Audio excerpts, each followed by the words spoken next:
New Buddha Way Dharma Talks. Geoff Hunt presents a talk on some aspect of the Buddha's teaching.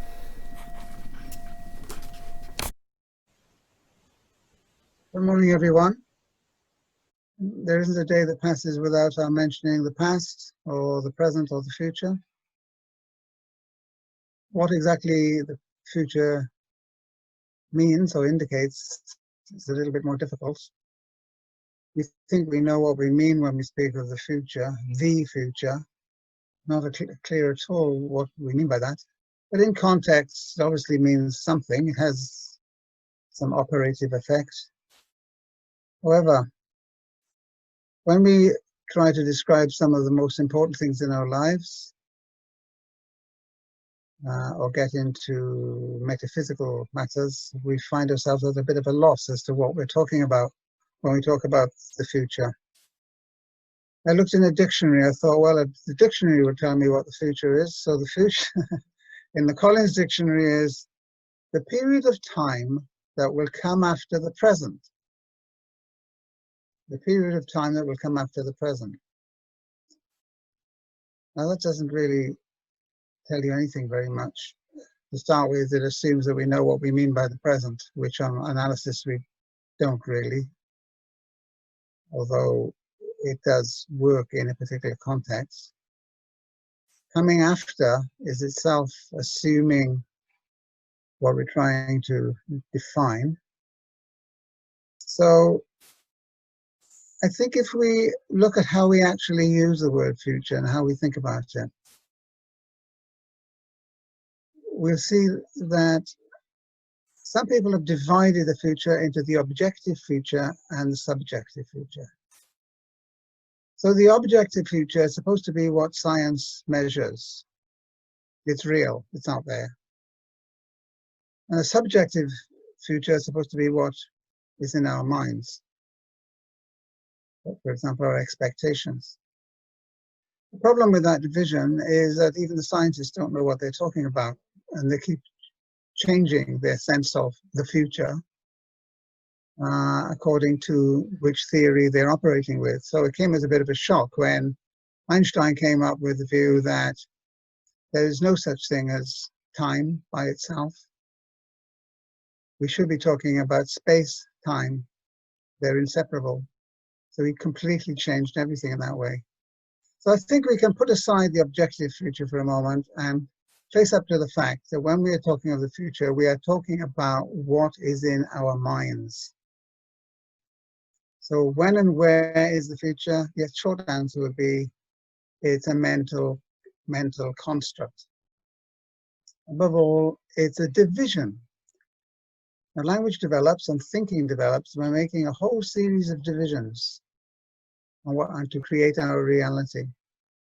So past, present, future is a nice set of divisions, which works for us most of the time. But if we actually think it refers to something concrete, we'll be going very far away. We have to face up to the fact that when we're talking generally about the future, we are talking about how we want things to be. Simple as that. Now, when we talk about the past, very often it's about how things weren't the way we wanted them to be.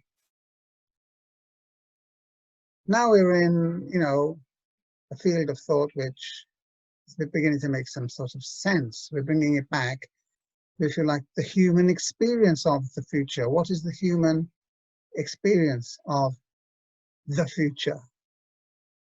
Well, it's whatever your mind says it is. Now, the Buddha's teaching would be that essentially the future that we talk about so much and put all our hopes and all our activity hoping for more success, for example, is a craving. Craving is when it's desire. It's when we want something, wanting something. And we want all sorts of things all the time. It never stops. And if we do mindfulness as it should be done, with attention and with effort, you will see how much of your mind is somewhere creating a future. It's expressing what it wants.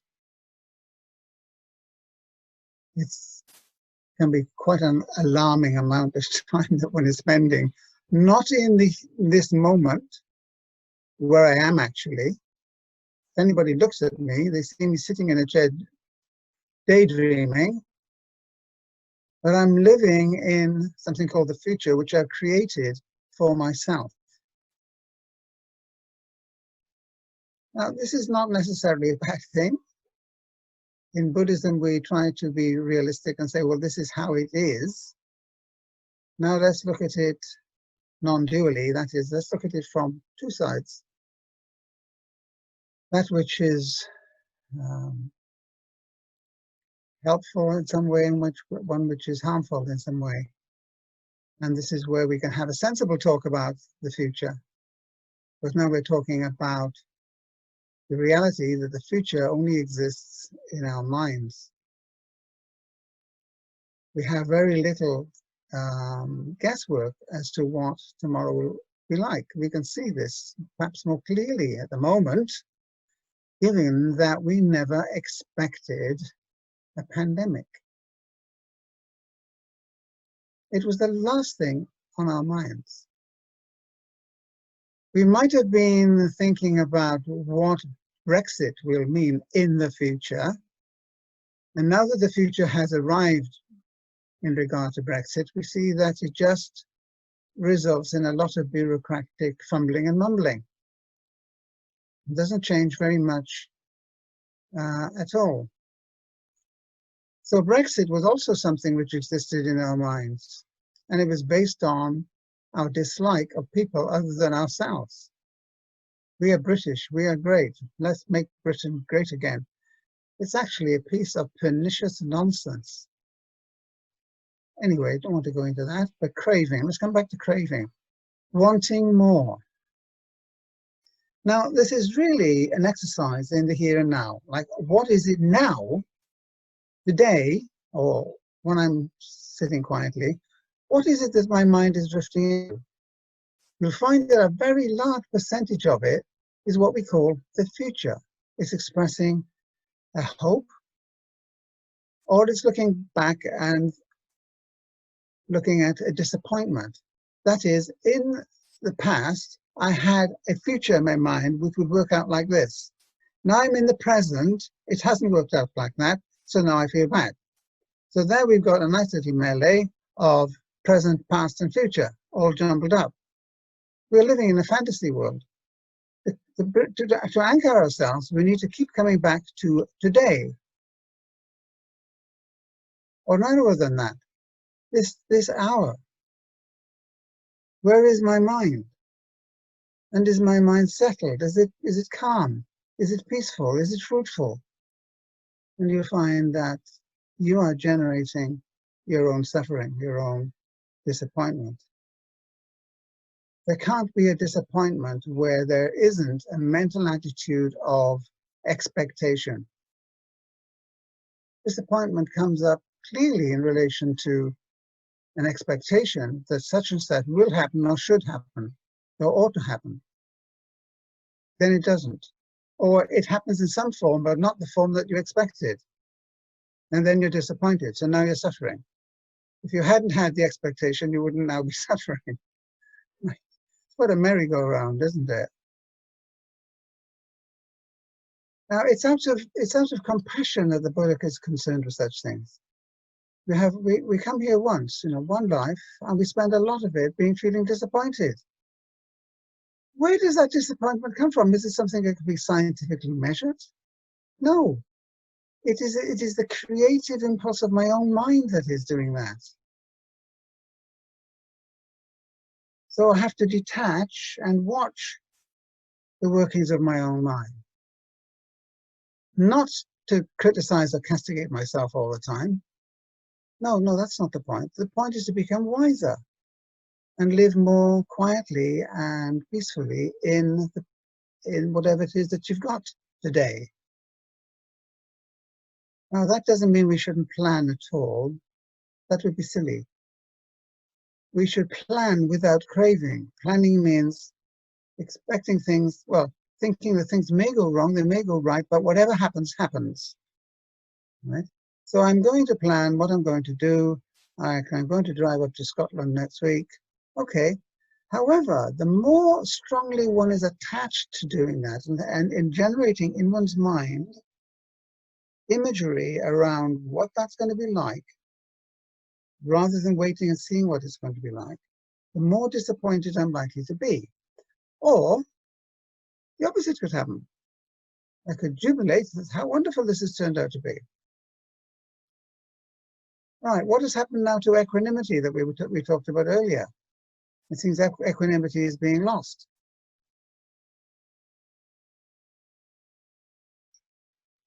Okay, also relating it to the Buddha's teaching, we have something called karma, which, to make it very simple, has two meanings. The one that 90% of Buddhists adhere to as a kind of belief is that basically what goes around comes round later on in another life. So if you've been very bad in this life, you'll turn out to be very miserable in the next life, right? Well, I don't hold to that. I think it's a nice little story. What it's an attempt to put across is actually a spiritual teaching. And that is that when I'm harmful, I am harming myself. So it's immediate. It's not something that's going to go through time and space and come back and hit me when I return as a frog. This is the year 2020. We're not living in the year 500 years before Christ, when there was practically no knowledge of science that we could possibly talk about. And now we think differently. But what is true about the karma is that if I have expectations, then I am living those expectations right now. And look at the right now of it. And that is this a good feeling or is it a bad feeling? If you're going on holiday, it's probably a good feeling. You have good expectations. Why shouldn't you?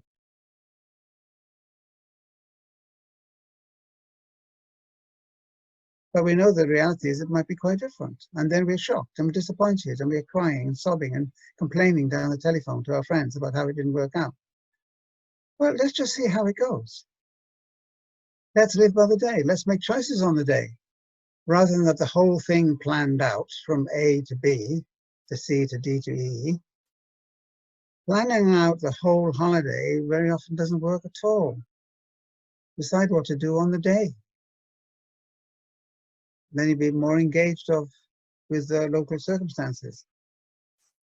So if we take this a bit further, this view, we could fall into pessimism, of course.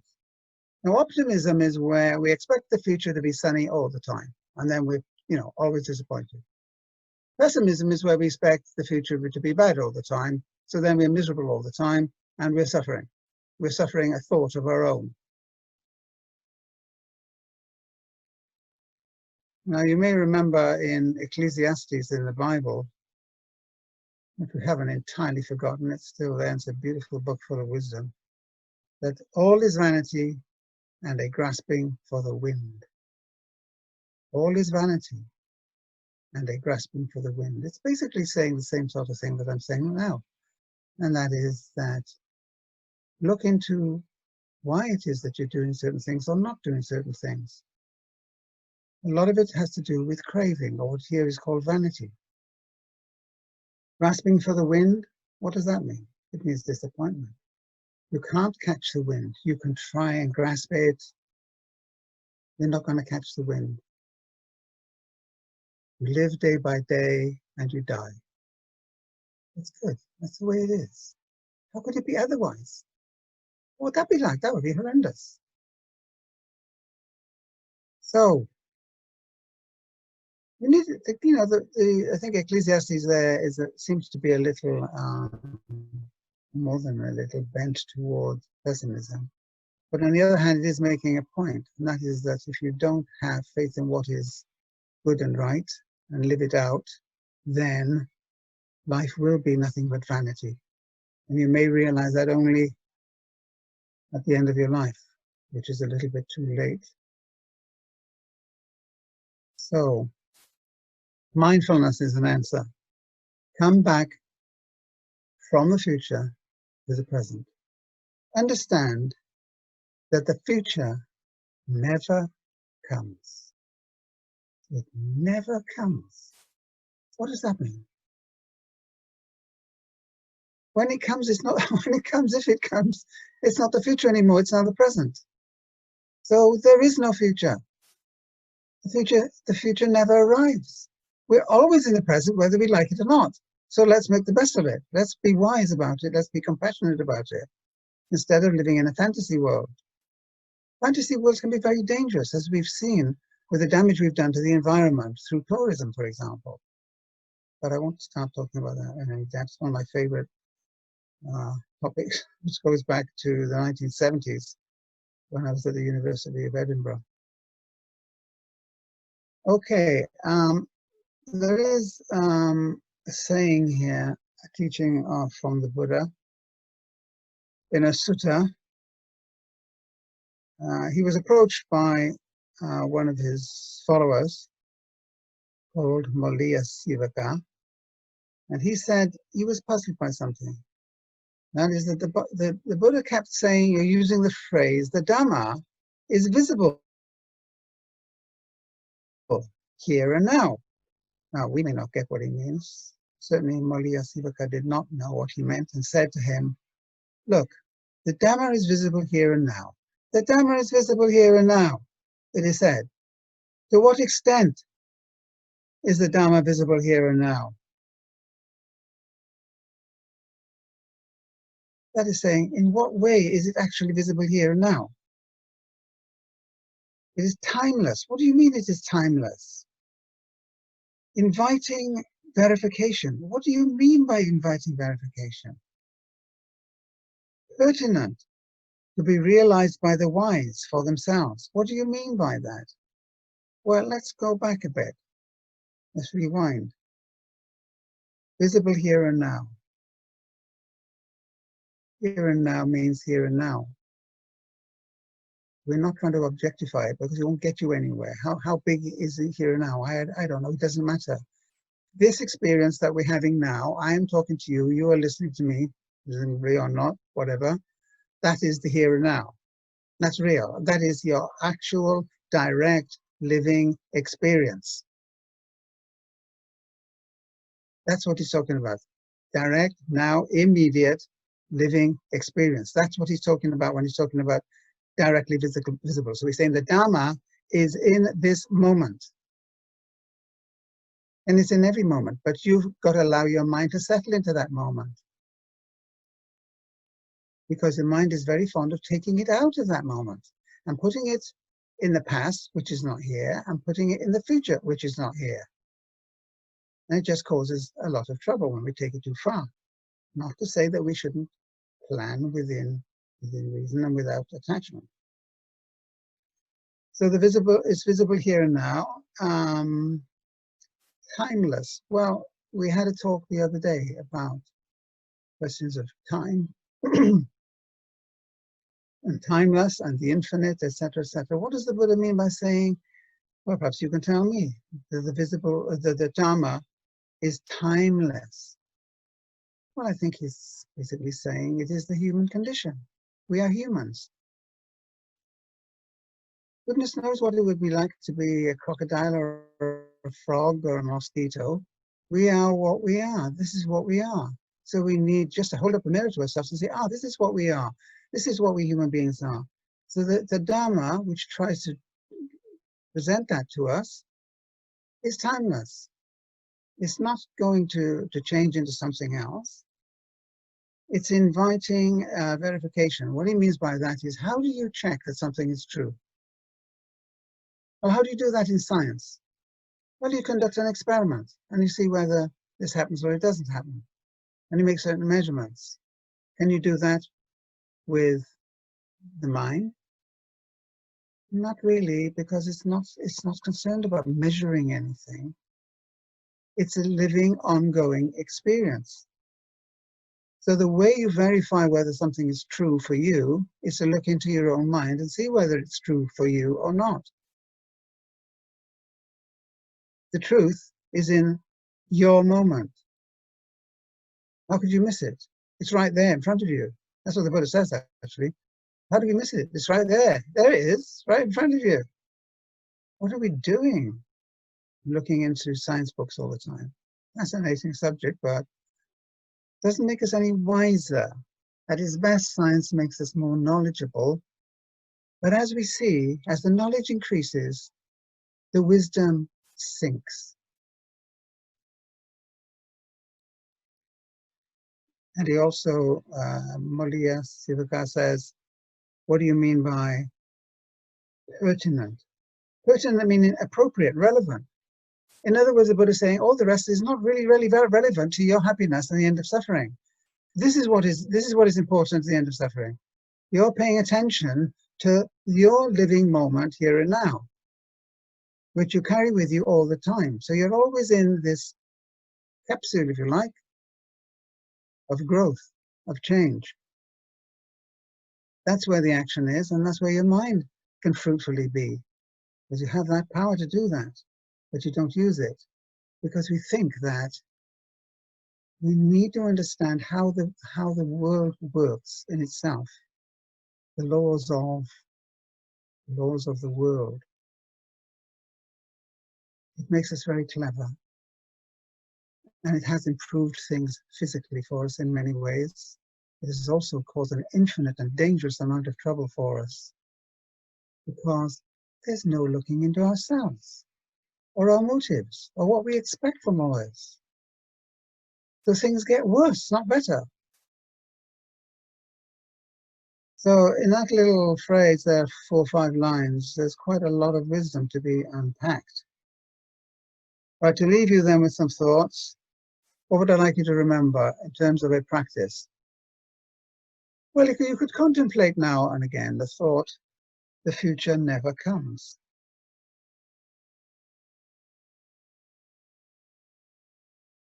Wherever you are, it's always today.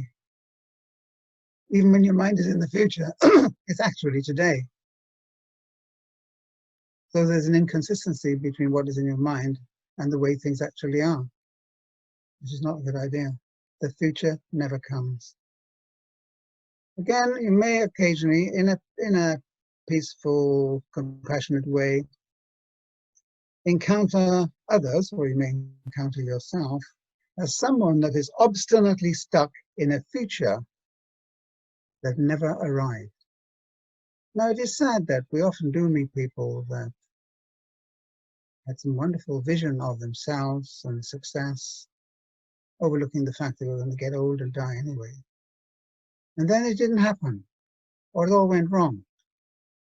And then they feel disappointment, resentment, sadness, and blame, of course, always blame others for it. So when one encounters people like that, people who are stuck in a future that never arrived, ask yourself, am I doing that? We're not looking down on anyone here. The point is to learn from the way we are and the way others are in a compassionate way. Another point to remember then is, yeah, planning is okay. Let's not lose our equanimity. We're not saying abolish all ordinary future thinking. We're saying let's look at it in this wider perspective. So plan, but lightly. Plan, okay, plan, lightly, expecting change. And the big lesson always is the here and now, or immediacy, is your anchor. What do I mean by that? The thing that makes most sense is you are tethered to it, but you don't notice that. You have an anchor, and that anchor is the power of your own mind to observe itself, in a way. So think of this living moment. We're always there. You can move into the future as much as you like, but you're still in the present. You're still there. And what has changed since last time you did this silly check? So I'll leave you with that. The one big thing to contemplate is what? The future never comes? Think about that. Okay, I'll stop there and leave it to you. Thank you.